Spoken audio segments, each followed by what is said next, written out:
السلام علیکم ورحمۃ اللہ وبرکاتہ۔ ناظرین، آپ دیکھ رہے ہیں زین مدنی اسلامک چینل اور میں ہوں آپ کا میزبان محمد زین مدنی۔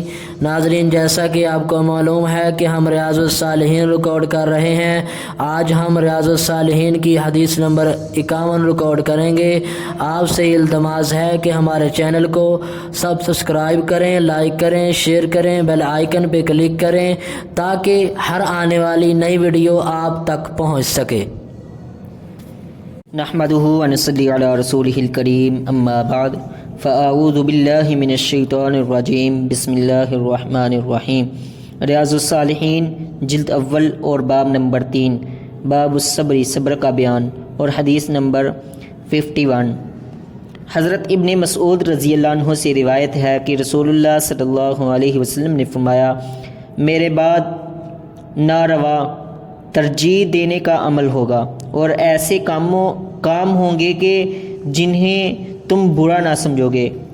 صحابہ کرام رضی اللہ عنہم نے سوال کیا کہ اے اللہ کے رسول، ان حالات میں آپ ہمیں کیا حکم دیتے ہیں، یعنی ہم کیا کریں؟ آپ علیہ السلام نے فرمایا، تم وہ حق ادا کرو جو تمہارے ذمے ہیں، اور جو تمہارے حق یعنی دوسروں کے ذمے ہوں ان کا سوال اللہ تعالیٰ سے کرو۔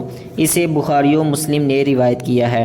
حافظ صلاح الدین یوسف صاحب نے اس حدیث کے فوائد و مسائل اخذ کرتے ہوئے پہلا مسئلہ یہ تحریر کیا کہ اس حدیث کا مطلب ہے کہ جب حکمران ایسے ہوں جو تمہارے حقوق ادا نہ کریں اور تم پر اپنے آپ کو اور اپنے اقربا وغیرہ کو ترجیح دیں تو تمہیں صبر سے کام لینا چاہیے اور ان سے بغاوت کرنے کی بجائے بارگاہ الہی میں توبہ و استغفار اور ان کے شر اور مظالم سے بچنے کی دعا کرنی چاہیے، بشرطے کہ ان سے کفر صریح کا اظہار نہ ہوا ہو۔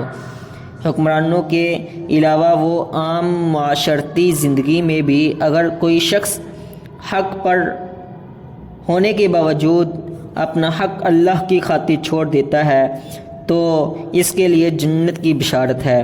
تیسرا مسئلہ یہ تحریر کیا کہ برائی کو روکنے سے اگر شر پھیلتا ہے اور کسی بڑے فتنے کا خطرہ ہو تو صبر سے کام لیتے ہوئے برداشت کرنا چاہیے۔ چوتھا مسئلہ یہ تحریر کیا کہ معمولی اختلاف اور پروٹوکول نہ ملنے پر جماعت سے علیحدگی اختیار کرنا ناجائز ہے۔ انسان اگر سمجھتا ہے کہ اس کی خدمات کا صلہ نہیں دیا جا رہا تو اسے صبر کرنا چاہیے۔ وما توفیقی الا باللہ۔